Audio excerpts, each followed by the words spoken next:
Hi guys, welcome to our YouTube channel. మనం late చేయకుండా మన టాపిక్ లోకి అయితే వెళ్ళిపోదాం. మన టాపిక్ వచ్చేసి కన్నడ స్టోరీ గురించి. చాలా మంది వీడియో అయితే చూస్తున్నా కానీ సబ్స్క్రైబ్ అయితే చేయట్లేదు. వాళ్ళకి ఇంట్రెస్ట్ ఉంటే సబ్స్క్రైబ్ చేయండి. వీడియోలోకి అయితే వెళ్తారు.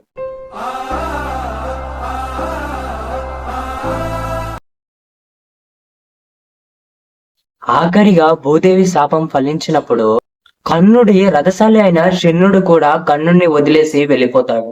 నిరాధార అయిన సమయంలో కర్ణుడి రథచక్రం బయటికి తీస్తున్న సమయంలో అప్పుడే అర్జునుడు ప్రాణం తీసుకొని కర్ణుడిని సంహరిస్తాడు. ఇలా ఇంతమంది కలిసే కర్ణుడు చనిపోయాడు. అయితే మహాభారతంలో కర్ణుడిని సపరేట్ గా చూస్తే మంచివాడే కదా, కానీ ఎందుకు చనిపోయాడు? కృష్ణుడు విష్ణు అవుతాడు కదా, కర్ణుడికి ఏదో ఒకటి చెప్పి తను అధర్మం నుంచి ధర్మాన్ని తీసుకురావచ్చని మీకు చాలా మందికి అనిపించుండొచ్చు. కానీ దీని వెనుక ఒక స్టోరీ ఉంది. అదేంటి ఇప్పుడు చెప్తాను, చూడండి. వరంతో జన్మించిన కర్ణుడు ఇన్ని శాపాలు తగిలి ఎందుకు చనిపోయాడు? ఆ విషయం తెలుసుకోవడానికి మనము ద్వాపర యుగం నుంచి మళ్ళీ సత్యయుగానికి వెళ్ళాలి. శ్రీ మహావిష్ణువు ఉన్న 4 యుగాల్లో దశావతారాలు ఎత్తాల్సి వచ్చిన అవసరం ఉంది కాబట్టి, అయితే సత్యయుగంలో చివరి అవతారము నరసింహ అవతారం. పురాణాల్లో దేవతలు ఏ అవతారం ఎత్తినా గానీ దానికి ఆది అంతము 2 ఉండేవి. అయితే ఈ నరసింహ అవతారము 2 రూపాలుగా విడిపోయి, ఎలాగంటే నరసింహంలో నుంచి నరరూపం నరుడిగా, సింహ రూపము నారాయణుడిగా వెళ్ళిపోతారు. విడిపోయిన తర్వాత నరుడు నారాయణుడు ఇంకా దక్ష ప్రజాపతి కుమారుడిగా జన్మిస్తారు. కౌల పిల్లలుగా త్రేతాయుగంలో జన్మిస్తారు. మహావిష్ణుమూర్తి ఒక అవతారం ఎత్తాడంటే దానికి డెఫినెట్ గా ఒక కారణం అనేది ఖచ్చితంగా ఉంటుంది.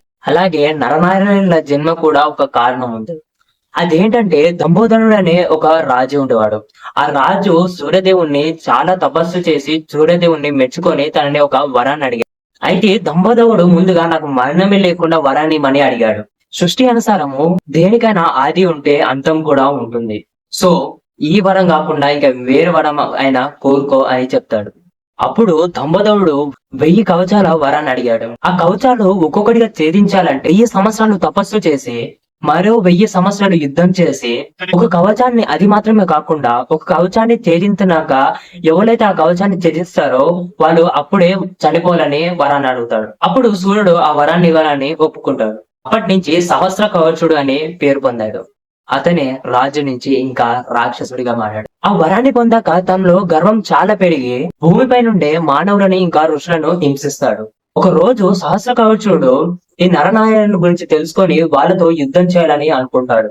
అయితే ఇద్దరు కలిసి ఒకరితో యుద్ధం చేయవద్దు అని అనుకుంటారు. అయితే నరనారాయణలో ఒకరు యుద్ధం చేసి ఇంకొకరు తపస్సు చేశారు. తపస్సు చేసే వాళ్ళు ఎటువంటి అంతరాయం కలగకుండా ఒప్పందం కుదిరించుకుంటారు. మొదటిగా నారాయణుడు సహస్ర కవచంతో యుద్ధం చేస్తాడు. నరుడు తపస్సు చేస్తాడు. అలా ఒక 1000 ఏళ్ల తర్వాత నారాయణుడు సహస్ర కవచంలో ఒక కవచాన్ని ఛేదిస్తాడు. భేదించిన తర్వాత మళ్ళీ మరణిస్తాడు. గడిచిన 1000 ఏళ్లలో నరుడు తపస్సు చేసి మృత్యుంజయ మంత్రంతో నారాయణుని మళ్ళీ బతికిస్తాడు.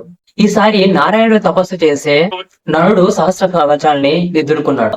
అలాగా మళ్ళీ 1000 ఏళ్లు దాటిపోయి 1000 ఏళ్ల యుద్ధం చేసిన తర్వాత సహస్ర కవచుని 2వ కవచాన్ని కూడా తెగిస్తాడు.